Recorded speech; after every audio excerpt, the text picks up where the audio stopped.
کہ ہم امریکہ کی جنگ میں شرکت نہیں کریں گے. ہم صرف پیس ٹاکس میں، ہم امن میں شرکت کریں گے، ہم جنگ میں شرکت نہیں کریں گے.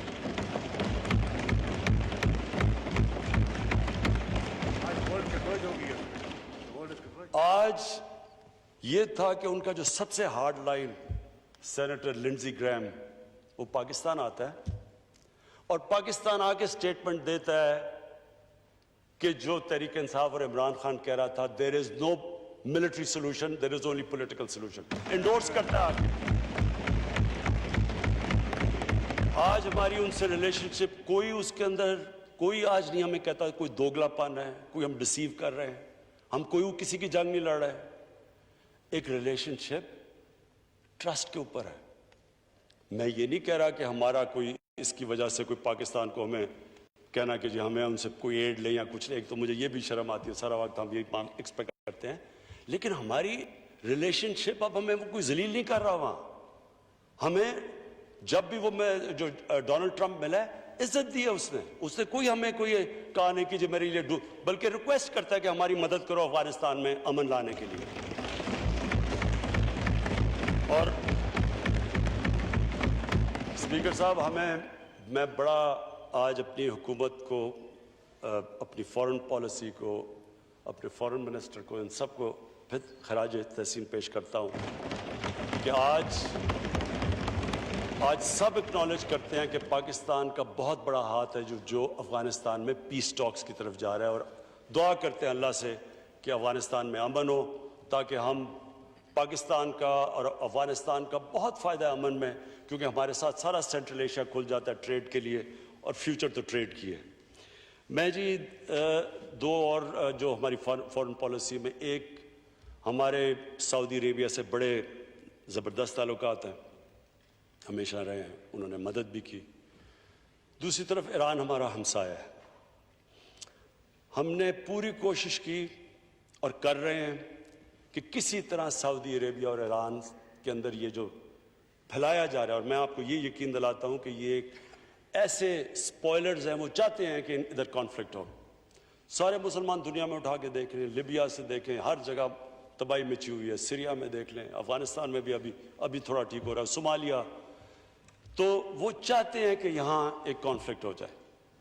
میں بڑے فخر سے کہتا ہوں کہ ہمیں دونوں نے ریکویسٹ کیا، ایران نے بھی ریکویسٹ کیا، سعودی عربیہ نے بھی ریکویسٹ کیا کہ آپ کوشش کریں کہ ہمارے تعلقات بہتر کریں، اور ہم کر رہے ہیں کوشش. حالانکہ اس کے اندر پرابلمز ہیں، کیونکہ اور پلیئرز بھی اس کے اندر وہ چاہتے نہیں. لیکن بات یہ ہے کہ پاکستان آج وہ ملک نہیں ہے جو ہمیں اکیوز کیا جاتا تھا کہ کبھی کسی میں جنگ میں شرکت کر رہے ہیں، کبھی کوئی جنگ کبھی کسی مسئلے کا حل نہیں ہوتا. ہم وہ ملک انشاءاللہ بنیں گے جو لوگوں کو اکٹھا کریں گے، ملکوں کو، اور انشاءاللہ مسلمانوں کو اکٹھا کرنے کی کوشش کریں گے. میرا آخری فورن پالیسی پہ پوائنٹ انڈیا. دیکھیں جی، میں نے یہاں جب پہلے تو ہم نے کوشش کی ہندوستان سے، آپ سب کو پتہ ہے، کیونکہ میں نے بات بھی کی نریندر مودی سے کہ کشمیر کا ہمارا ایشو ہے تو یہ ہم بات چیت سے حل کر لیں، اور ٹریڈ میں اگر ہمارا کشمیر کا ایشو حل ہو جائے تو بہت بڑی ایڈوانٹیجز ہیں، دونوں ملکوں کو بڑی ایڈوانٹیجز ہیں. غربت اگر کم کرنی ہے تو ٹریڈ آپس میں کر دو. ساری دنیا میں یہ ثابت ہوا ہے کہ جتنی ٹریڈ بڑھتی ہے اتنی اسٹینڈرڈ آف لیونگ اوپر چلی جاتی ہے. ہمیں شروع میں سمجھ بھی نہ آئے کہ یہ ریلیکٹنس بڑی وہاں تھی اور ایک تکبر بھی تھا وہاں. اس کے بعد ان کے الیکشنز آ گئے تو ہم نے سوچا چلیں الیکشنز کے لیے بڑی پلوامہ ہو گیا، آپ کو یاد ہے، پھر الیکشنز ہو گئے تو ہم نے سوچا کہ الیکشنز سے پہلے اس نے بڑا ٹف سٹانس لیا ہوا ہے، کیونکہ یہ اپنا ہندو نیشنلسٹ، یہ جو اس کا ایجنڈا ہے ان کو خوش کرنے کے لیے، ان کو جوڑنے کے لیے ساتھ کر رہا ہے. تو ہم تب انتظار کیا ہم نے، لیکن جیسے ہی ان کا الیکشن ہوا تو وہ اور ہی طرف ان کی ایروگنس چلی گئی. اور پھر جب 5 اگست کو انہوں نے کشمیر میں یہ جو اللیگلی کشمیر کو انیکس کر کے اور آرٹیکل 370 ختم کیا، تو مجھے یاد ہے یہیں میں نے ایک تقریر کی اور مجھے اپوزیشن نے تنقید کی کہ جی آپ کیا تاریخ کی باتیں کر رہے ہیں، آپ نے تو تاریخ کا سبق بتا دیا. اسپیکر صاحب اب وہ پیچھے چلے جائیں اس دن تو میں نے وہ کیا کہا تھا.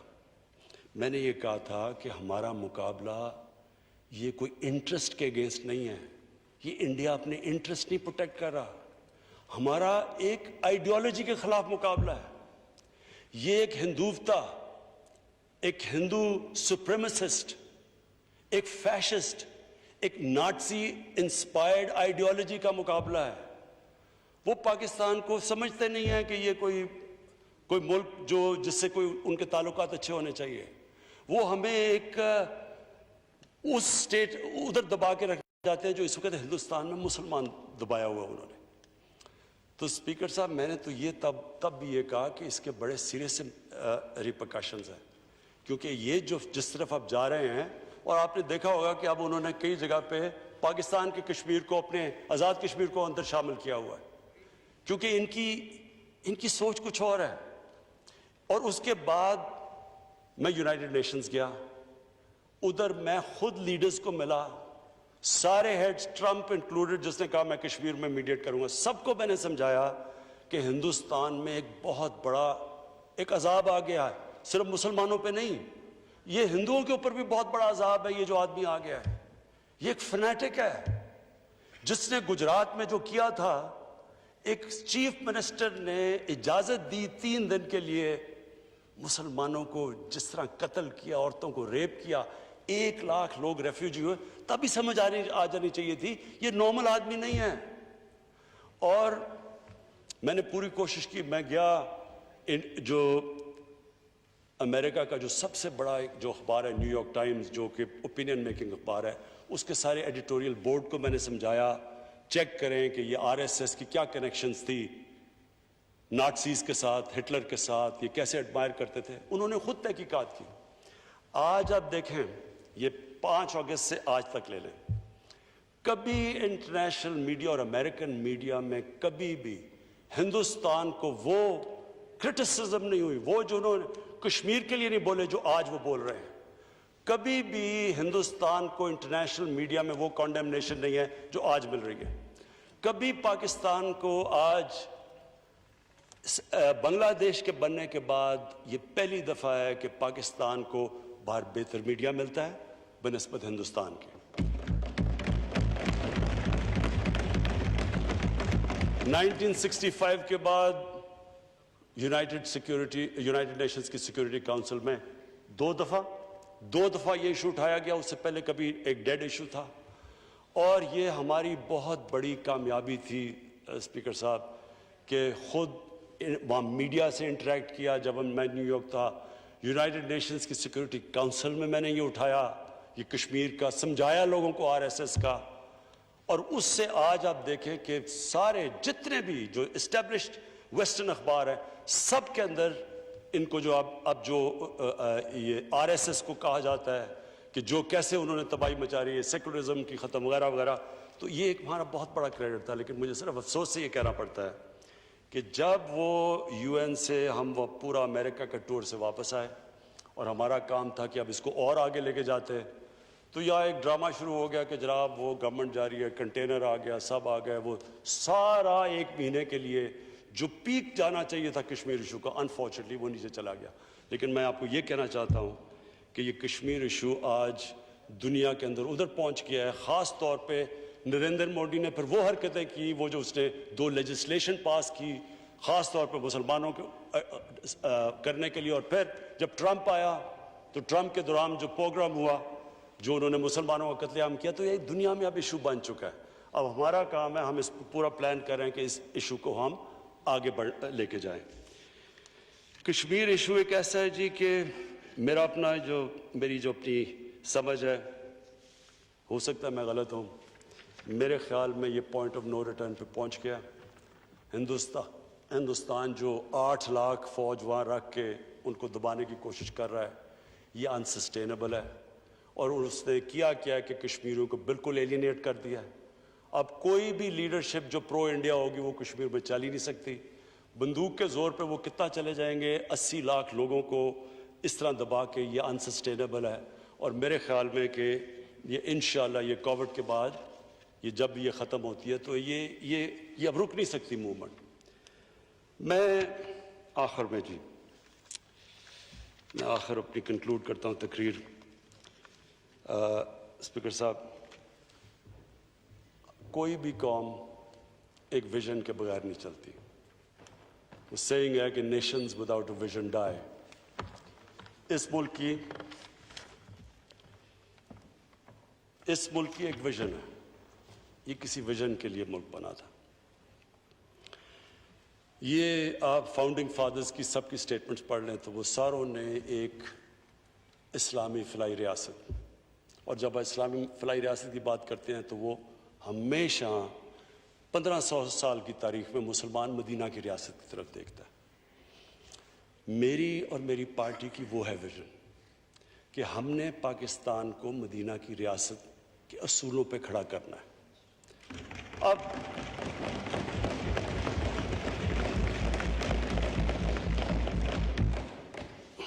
اسپیکر صاحب, جب سے ہماری گورنمنٹ آئی ہے, کہیں کوئی پہاڑ پہ ایکسیڈنٹ ہوتا ہے تو کدھر ہے جی مدینہ کی ریاست.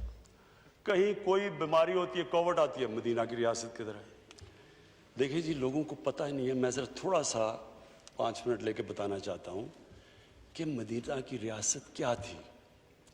اور میں یہ چاہتا ہوں کہ ہمارے سارے بچوں کو, اللہ ایمان کسی کو دیتا ہے وہ ایک اللہ کی, صرف اللہ کے پاس ہے. اللہ نے کسی کو جورسڈکشن نہیں دی کسی کو ایمان دے. نبی صلی اللہ علیہ وسلم کو بھی اللہ نے کہا کہ تمہارا کام ہے کہ صرف پیغام دینا. ہدایت کیا وہ انسان میں ایمان آتا ہے, وہ اللہ کی جورسڈکشن ہے. لہٰذا قرآن میں دین میں کوئی زبردستی نہیں ہے. ہمارا دین ایک ایسا دین ہے جس میں ہم کئی دفعہ غلط حرکتیں کرتے ہیں کہ جی زبردستی کسی کے, یہ تو اللہ کا ایک خاص اس کی خاص نعمت ہے کہ وہ کسی کو ایمان دے دے یا نہ دے. لیکن ہمارے یوتھ کو پتہ ہونا چاہیے کہ اس بیسس یہ اسٹیٹ بنی کیوں تھی. علامہ اقبال کی کیا ساری فلسفی تھی. قائد اعظم جس کو لوگ اور طرح دیکھتے, جی بڑے لبرل آدمی تھے, قائد اعظم کیوں کہتے تھے کہ ہماری کانسٹیٹیوشن اس وقت کہتے 1400 سال پہلے بنی تھی مدینہ میں. ایک مدینہ کی ریاست کے کئی اصول تھے. نمبر 1 اصول, نمبر 1 انسانیت تھی. دنیا کی تاریخ کی پہلی فلاحی ریاست بنی تھی.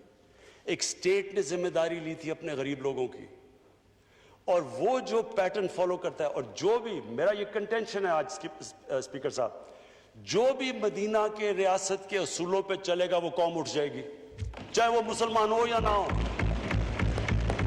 آج اسپیکر صاحب چائنا, اور میں یہ بڑا فخر سے کہتا ہوں کہ ہمارے سب سے بہترین تعلقات چائنا سے آج ہیں.